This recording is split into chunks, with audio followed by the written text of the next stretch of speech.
Salut à tous et bienvenue pour une nouvelle histoire. Ça veut pas dire qu'on arrête les autres, hein, bien au contraire, il y a tout qui va continuer en même temps, mais je rajoute encore une petite histoire, cette fois-ci en MyGM. Allez, c'est quand même sympa le MyGM. C'est quand même sympa, il y a plein de choses à faire. Il y a beaucoup de réglages à faire par contre.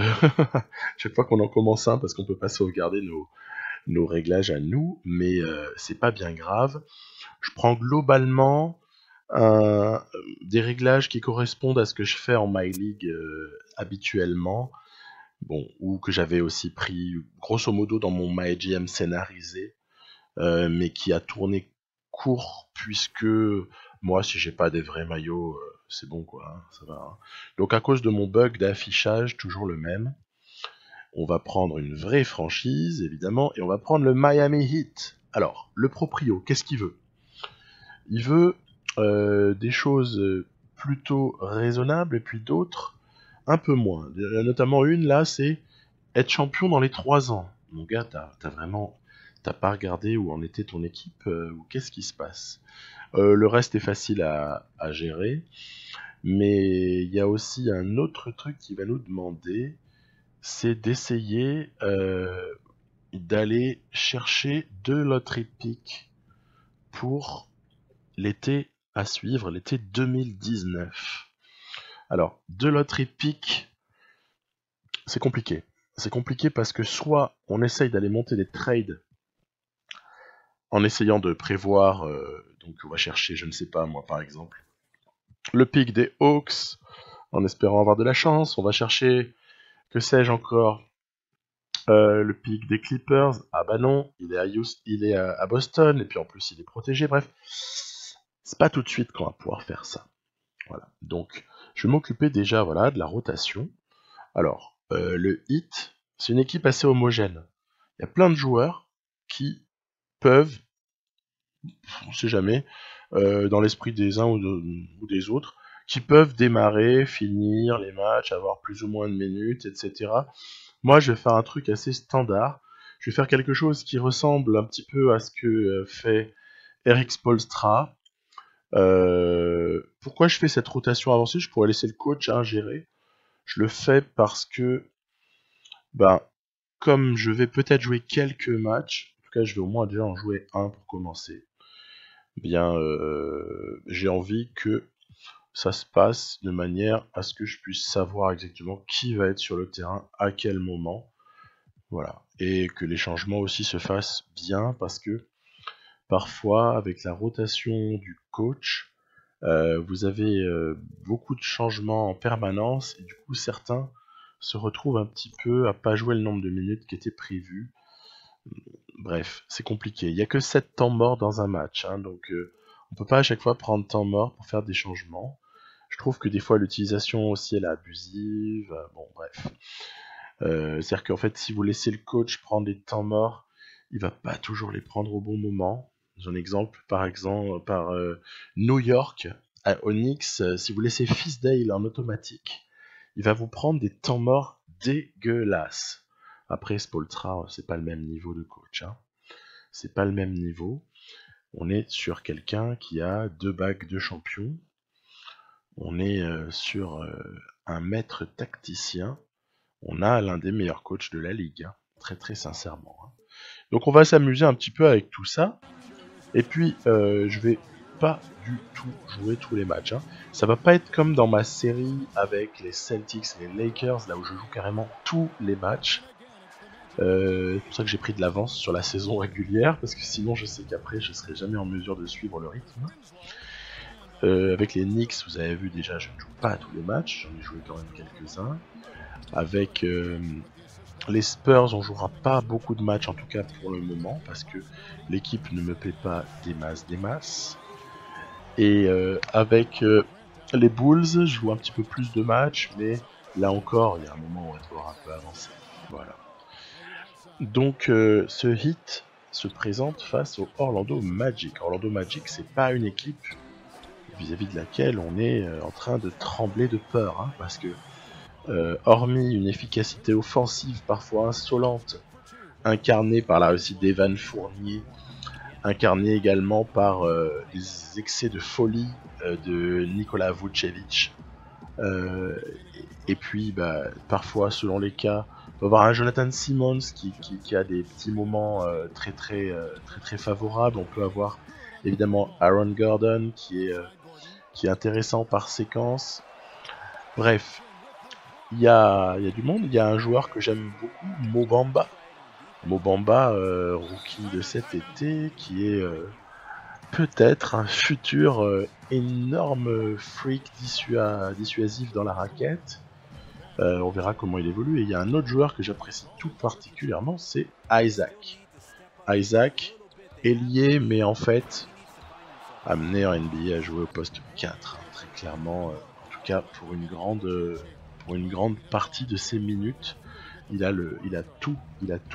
S'il développait un shoot extérieur, poste 4 et qu'il ait un peu plus de dureté, ça peut nous faire un des top 10 de la ligue dans 2 ans ou peut-être même avant.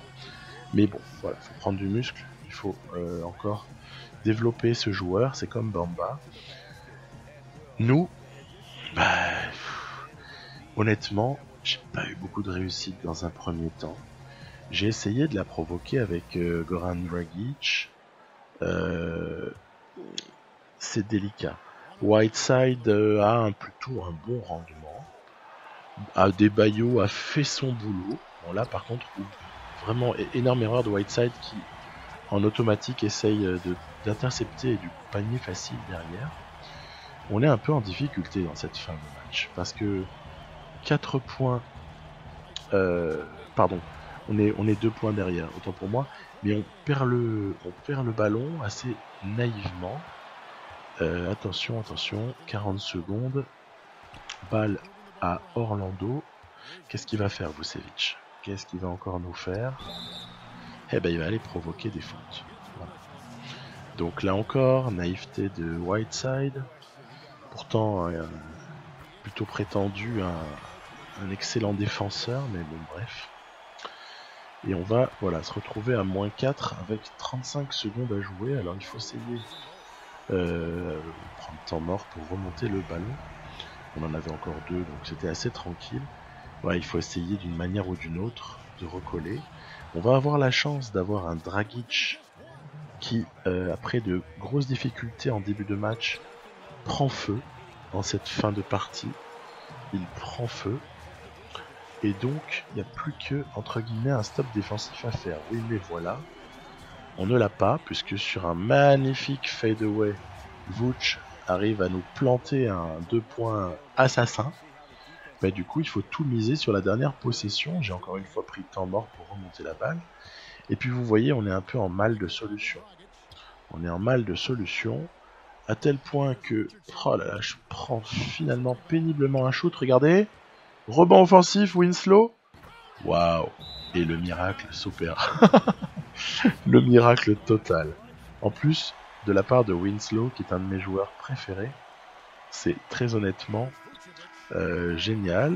Dans la foulée, la balle de match sera ratée par Magic. Et on va aller en prolongation. Ça y est. On démarre la saison, on a déjà un match qui va en prolongation. C'est assez sympa. Bref. Je sais pas si c'est sympa en fait d'aller en prolongation contre le Magic d'Orlando. Est-ce que ça augure bien de la suite ou pas? Bref. C'est que dans la réalité, le 8, ils l'ont perdu ce match-là. Donc, mine de rien, on est en train déjà de faire... on fait pas pire déjà. Petit travail, puisqu'on a ciblé la faiblesse défensive de Augustine. Et puis alors, Vucevic, lui, il s'arrête pas là. Il est on fire. Il nous réussit des petits fadeaway dans tous les sens. Mais ça va, on a encore de la possibilité. Il n'y a rien de perdu dans ce match, on est un point devant, on a la balle. Vous voyez, j'ai mis un 5 là sur le final, qui est plutôt intéressant avec D-Wade, avec Dragic, et évidemment avec Olynyk, et l'ami Richardson qui va venir planter un super panier. Donc 50 secondes, 4 points, ça sent pas mauvais. Ça sent pas mauvais. Il va falloir juste contrôler un petit peu tout ça. Attention. Vucevic ne peut plus dribbler, il est bloqué. Augustine, ça manque aussi d'inspiration, hein. On voit là du côté de Orlando et contré très très bien, ce qui va nous emmener sur une contre-attaque qui a été empêchée par une faute qui aurait vraiment mérité le clear pass, mais c'est pas grave, pas de problème. Donc, allez, Richardson au lancer, c'est bien. J'aime beaucoup Josh Richardson. Si vous avez vu mes toutes dernières vidéos des Knicks, vous le savez déjà, parce que j'ai monté là-bas un trade qu'il a mis en jeu, parce que je pense que c'est un excellent joueur, et on voit qu'il est amené à être vraiment avec un rôle majeur au Heat de Miami. Après, je sais pas quelle sera la suite, hein, puisqu'il y a eu un moment où il était même question de l'échanger dans le cadre du transfert du trade impliquant Jimmy Butler. Donc ça prouve qu'il n'est pas non plus intransférable. Mais voilà, il faut en tout cas que l'offre soit bonne. Je pense qu'à Miami, de manière générale, à part D-Wade, personne n'est intransférable. Et ça va justement être un des points de base de tout ce que je vais pouvoir faire avec eux dans ce MyGM. Personne n'est intransférable. Après, moi, il me ferait plaisir de conserver Justice Winslow. Évidemment, D-Wade jusqu'au moment où il prendrait sa retraite, ce qui devrait pas trop tarder. J'aurais bien aimé, dans l'idéal, peut-être pouvoir compter le plus longtemps possible sur Adebayo, en le faisant se développer, en espérant une vraie progression, que ça devienne un 5 assez dissuasif, un petit peu en fait du Whiteside, mais en moins cher, quelque part, et en plus jeune, et en plus athlétique aussi. Voilà, donc on a voilà, comme ça quelques petits joueurs. Évidemment, Richardson, ça me déplairait pas de le conserver. Et puis, il faut pas croire que, vous voyez, le carton de Dragic sur ce match, énorme, hein, il a été fondamental sur la deuxième partie de match. J'aime beaucoup Dragic, pas de problème avec lui. Simplement, qu'est-ce qu'on va bien pouvoir faire? Alors, vous pouvez constater que j'ai avancé, j'ai fait du simcast, hein, vraiment beaucoup de simcast. J'ai avancé, pourquoi? Parce que je vais jouer très peu de matchs sur cette première saison, c'est ce que je vous ai dit précédemment. Et en fait, l'idée, ça va être d'essayer de remplir les objectifs. Voilà. Alors, on a vu que, par exemple, gagner 20 matchs minimum à l'extérieur, j'avais refusé le challenge. Mais en fait, sur 48, on en a déjà gagné 12. Enfin, après 48 matchs en tout. Ce qui veut dire qu'il n'y a plus que 8 matchs à l'extérieur à aller chercher. Donc, finalement, on aurait presque pu l'accepter, mais on ne pouvait pas le savoir à l'avance. Je ne voyais pas cette équipe aussi forte. Ensuite, 3 saisons, je vous en ai parlé. Reconstruction, 2 choix loterie. Ça, c'est pas évident. Je vais en reparler juste après. Après, le moral, voilà, les menteurs. Bon, voilà, bref, facile tout ça. Donc, qu'est-ce que je vais utiliser pour aller chercher les lottery picks? Ben, je vais aller utiliser... déjà, je vais pas le faire tout de suite. Parce que si je le fais tout de suite, les monnaies d'échange intéressantes qu'on a, c'est... Bon, Whiteside un peu blessé, mais ça va pas durer encore très longtemps. Ce serait Dragic. Bah, peut-être pas Adebayo ni Wade, on l'a dit, hein, puisqu'on va les garder. Richardson, j'ai pas trop envie de m'en séparer immédiatement, sauf vraiment quelque chose de très intéressant en échange. Olynyk, je trouve que quelque part il remplit son rôle, puisqu'il joue 4 et 5, donc il est assez précieux, en tout cas pour cette année, hein, disons. Johnson, ben, il est pas mal, hein, hein. Si je le laisse partir, je ne sais pas qui, il va me manquer beaucoup de minutes en tout cas, au poste 4. On peut toujours trouver des solutions, mais il va m'en manquer beaucoup. Non, en fait, Tyler Johnson, il y a un contrat horrible, hein, vraiment. En fait, c'est facile, il suffit de regarder là. Bah, là, c'est des player options en vert, là. Whiteside, Johnson, Dragic. Donc ça, avant la draft, on ne saura pas dans le jeu si les options sont levées par les joueurs en question ou pas. Par contre, ce qui est clair, c'est qu'on disposera de James Johnson, Olenek, Winslow, Waiters, Richardson, Adebayo, voilà, c'est tout. On disposera de ces 5 joueurs-là pour aller chercher 2 loteries pick, mais peut-être qu'on n'en aura que un à aller chercher. Pourquoi ? Parce que j'ai monté un trade, à un moment donné, j'ai monté un trade avec les Pacers, voilà. On va aller le chercher, celui-là. J'ai monté quel trade ? J'ai monté un échange de tour de draft. Alors qu'on voit que Leonard a re-signé, ça arrive un petit peu trop souvent à mon goût dans le jeu. Ça paraît pas totalement établi qu'il va prolonger à Toronto, bref. Il suffit, voilà, d'aller voir. Voilà, c'est ici. J'ai échangé en fait mon tour en utilisant le best, le worst, contre les Pacers parce qu'ils avaient très mal démarré. Alors après, ce qui se passe, c'est qu'en fait, on voit qu'ils sont pas mal là. Ils sont pas mal et nous, on est aussi pas mal du tout. Donc, si ça se trouve, le meilleur des 2 choix, il va tomber hors loterie. Dans ce cas-là, il faudra aller chercher 2 choix.